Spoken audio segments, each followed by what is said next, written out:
wikang pambansa sa panahon ng Rebolusyong Pilipino na may kinalaman sa kilusang propaganda. Kasaysayan ng wikang pambansa sa panahon ng Rebolusyong Pilipino na may kinalaman sa unang naging republika.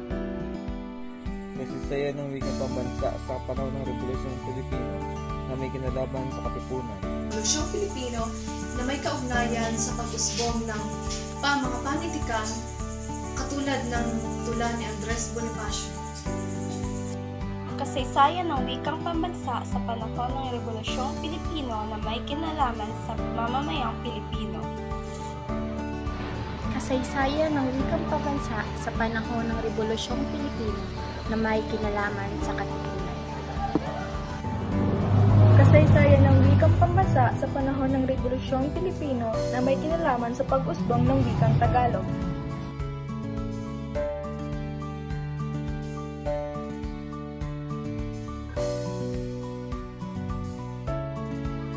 Kasaysayan ng wikang pambansa sa panahon ng Rebolusyong Pilipino. Sa loob ng 300 taon, naranasan ng mga Pilipino ang pananakop ng mga Kastila na nagdulot ng kahirapan at pagdurusa. Dahil sa pang-aapi, lumakas ang damdaming nasyonalismo ng mga Pilipino. Nagkaisa sila dahil sa kanilang wika, kultura at tradisyon. Nagsikap silang matuto at magkaroon ng kalayaan. Nagtungo sila sa iba't ibang bansa upang kumuha ng mga karunungan. Nagkaroon din ng kilusan ang mga propagandista noong 1872 na siyang naging simula ng kamalayan upang maghimagsik. Isang mahalagang pangyayari sa kasaysayan ng Pilipinas ang pagsisimula ng Rebolusyong Pilipino laban sa mga Espanyol.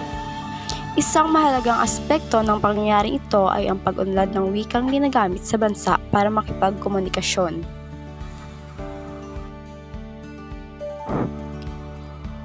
Ito ang sinasabing unang hakbang tungo sa pagtataguyod ng wikang Tagalog. Nang panahong iyon, sumimbol sa mga manghihimagsik na Pilipino ang kaisipang isang bansa, isang diwa, laban sa mga Espanyol. Upang mapadali rin ang komunikasyong pangmadla sa hanay ng mga aktibista at makabayang Filipino, kailangan nilang pagpapasya at estratehiya lalo na sa pakikibaka laban sa mga Kastila.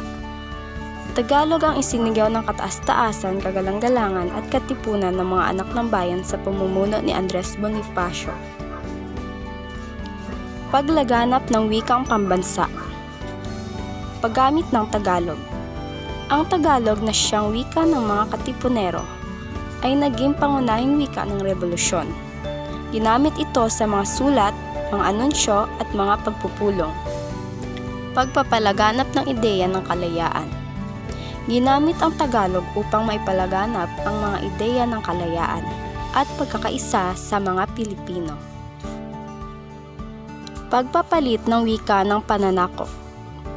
Nagsimula ng palitan ng mga Pilipino ang wikang Espanyol bilang wika ng pamahalaan at edukasyon. Pumunta naman tayo sa Katagalogan at ang Revolusyon. Tinatawag ni Bonifacio na Katagalogan ang lugar na nasakop ng kanyang pamumuno. Ang mga tao rito ay tinatawag na Tagalog batay sa wikang kanilang ginagamit. Dahil wala pang sapat na kaalaman tungkol sa physical at hieroglyphical na katangian ng Pilipinas, inakala at pinalaganap ni Bonifacio na ang lahat ng mamamayan ng bansa ay gumagamit ng wikang Tagalog. Mas napadali ang pakikipag-ugnayan ng Pilipino sa kapwa Pilipino sa tulong ng wikang pambansa sa anyo ng wikang Tagalog. Bumalik naman tayo noong 1872 kung saan sinagawa ang kilusang propaganda na naglalayong ipaalam sa mundo ang mga pang-aapi ng mga Kastila at humingi ng mga reforma. Nagsimula ang revolusyon noong 1896 at naging popular ang sigaw na isang bansa, isang diwa na ginagamit ng mga revolusyonaryo sa kanilang mga sulatin, tula, kwento at talampati upang makuha nila ang ninanais nilang kalayaan. Ang pagpupunit ng sedula ay sumasagisag sa pagpapalaya ng mga Pilipino sa kapangyarihan ng Espanya. Ang pagpupunit na ito ay kilala sa tawag na sigad sa Pugad Lawin. Ito ang pagsisimulan ng himagsikang Pilipino laban sa mga Espanyol. Dito pinapakita ng Pilipino laban sa mga Espanyol na handa sila magbuwis ng buhay para sa kapayapaan at kalayaan ng Pilipinas. Ito rin ang nagbigay daan sa pagkilala ng Pilipinas bilang kauna-unahang republika ng Asya. Pumunta naman tayo sa Katipunan. Ang layunin nito ay ganap na kasarinlan. Wikang Tagalog ang ginagamit sa kanilang mga kautusan at payagan. Ito ang sinasabing unang hakbang tungo sa pagtataguyod ng wikang Tagalog. Ano naman ang mga layunin ng Katipunan? Itatag ang isang bagong gobyerno na malaya sa pananakop ng Espanya. Pagtatanggol ng karapatan ng mga Pilipino. Pagpapalaganap ng kaalaman at kalayaan sa mga Pilipino. Pagkakaisa ng mga Pilipino upang makamit ang kalayaan. Natuklasan ng mga Espanyol ang Katipunan noong Agosto 19, 1896. Maraming miyembro ng Katipunan ang naaresto at ikinulong. Pinangunahan ni Andres Bonifacio ang Katipunan sa pagsisimula ng himagsikan sa pamamagitan ng pagpupunit ng kanilang mga sedula.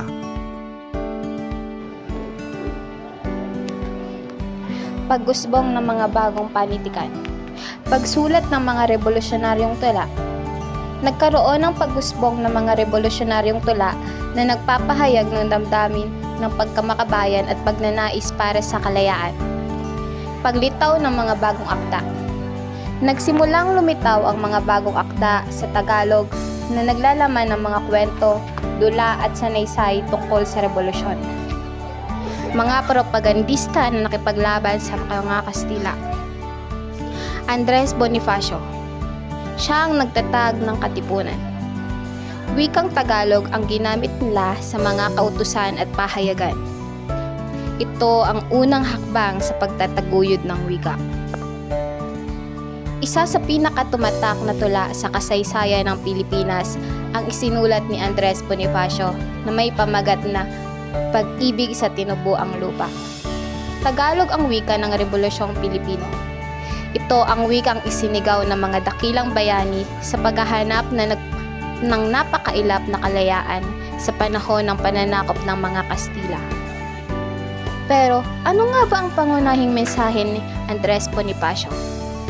Ang pangunahing mensahe ng tula ay ang pagmamahal sa sariling bayan, ang pinakamataas na uri ng pag-ibig na nagbibigay inspirasyon sa mga tao na kumilos ng marangal at magsakripisyo para sa kanilang bansa. Inilalahad din ng tula ang malalim na epekto ng pagmamahal sa sariling bayan na binibigyang diin ang kapangyarihan nitong magbigay inspirasyon sa mga gawa ng kadakilaan at walang pag-iimbot na debosyon. Jose Rizal. Si Jose Rizal ay naniniwala na ang wika isang mahalagang kasangkapan sa pagkakaisa ng mga Pilipino. Sa kanyang mga akda tulad ng El Filibusterismo, ginamit niya ang wika Tagalog upang maiparating ang kanyang mga mensahe at ideya sa kanyang mga kababayan. Ang nobela ni Dr. Jose Rizal na pinamagatang No Limit Tangere at El Filibusterismo ay nakatulong sa pagkamit ng ating kasarinlan mula sa kami ng mga dayong Espanyol dahil ito ang gumising sa puso't isipan ng mga Pilipino upang ipaglaban ang ating inang bayan. Mariano Ponce. Si Mariano Ponce ay isang Pilipinong manggagamot na naging pinuno ng kilusang propaganda na hinimok magrevolusyon ng Pilipinas laban sa Kastila noong 1896. Graciano Lopez Jaina. Siya ang nagtatag ng La Solidaridad at kilala sa kanyang mga talumpati na nagsusulong ng reforma. Sa mga talumpating ito, ipinahayag niya ang mga pangangailangan ng mga reforma sa pamahalaan at mga karapatan ng mga Pilipino. Dahil sa kanyang mga ideya at lakas ng loob, naging inspirasyon siya ng maraming Pilipino. Ang mga isinulat at pinahayag niya ay nagsilbing gabay sa mga naglalayong magbago at makamtan ang kalayaan. Si Graciano Lopez ay isang simbolo ng tapang at pagkakaisa para sa mga reforma at kalayaan. Ang La Solidaridad ay mahalagang konsepto sa panahon ng Rebolusyong Pilipino. Ito ay tumutukoy sa pagkakaisa at pagtutulungan ng mga Pilipino upang makapit ang kalayaan mula sa pananakop ng Espanya. Ang solidaridad ay isang salitang nangangahulugang pagkakaisa at pagtutulungan. Sa panahon ng Rebolusyong Pilipino, ang mga Pilipino ay nagsanib puwersa upang makamtan ang kalayaan mula sa pananakop ng Espanya. Isa sa pinakamahalagang bagay ng pakikibaka ng mga Pilipino ay ang La Solidaridad, isang pahayagan na inunsad ng mga Pilipinong nagnais ng pagbabago. Ang pahayagang ito ay nagsilbing boses ng mga makabayan at nagsulong ng kalayaan at reforma sa ilalim ng pamumuno ng Espanya. Sa madaling salita, ang La Solidaridad ay hindi lang isang pahayagan. Ito ay simbolo ng pagkakaisa at ang paglaban ng mga Pilipino para sa kalayaan at karapatan.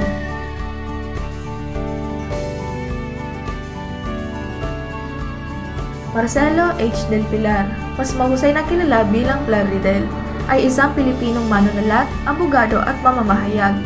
Isa siya sa kilalang lider ng kilusang propaganda. Isang grupo ng mga Pilipino nagtataguyod ng reforma sa ilalim ng pamumuno ng mga Kastila. Kasama sina Jose Rizal at Venustiano Lopez Jaena.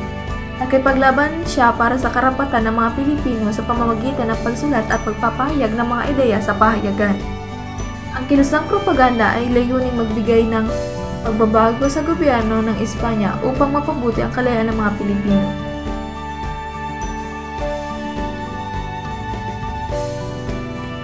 Siya din ang editor ng pahayagan ng La Solidaridad at kilala sa kanyang matatalas na panulat.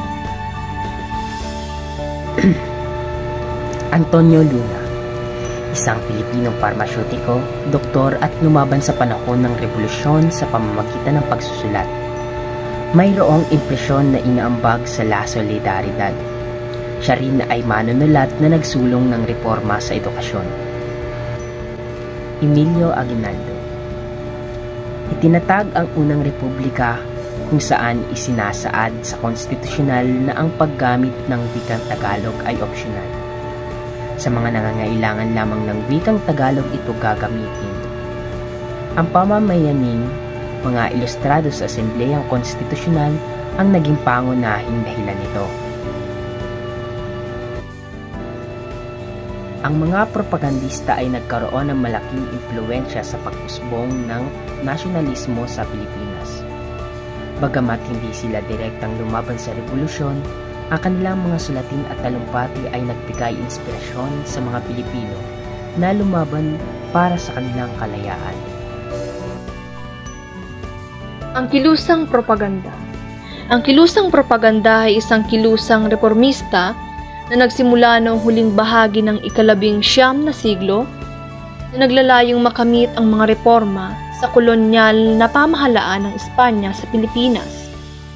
Ang kilusan ay binubuo ng mga edukadong Pilipino na kilala bilang ilustrados na naglakbay sa Europa upang mag-aral at magtrabaho. Ang mga ilustrados ay naniniwala na ang edukasyon at pagbabago ay ang susi sa pag-unlad ng Pilipinas. Mga layunin ng kilusang propaganda. Pagkakapantay-pantay ng mga Pilipino at Espanyol sa harap ng batas.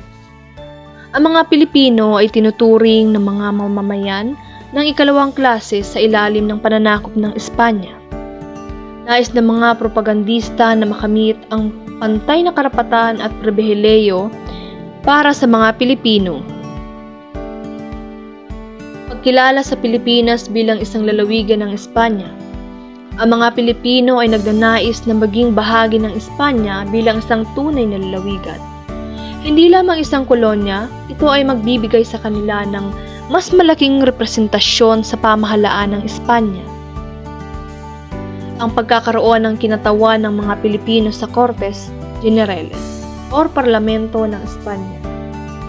Ang mga propagandista ay naniniwala na ang pagkakaroon ng kinatawan sa Cortes ay magbibigay sa kanila ng boses sa pamahalaan ng Espanya at magbibigay daan sa kanila na mitaguyod ang kanilang mga karapatan. Sekularisasyon ng mga parokya. Ang mga parokya sa Pilipinas ay kontrolado ng mga praile na may malaking kapangyarihan at impluwensya sa buhay ng mga Pilipino.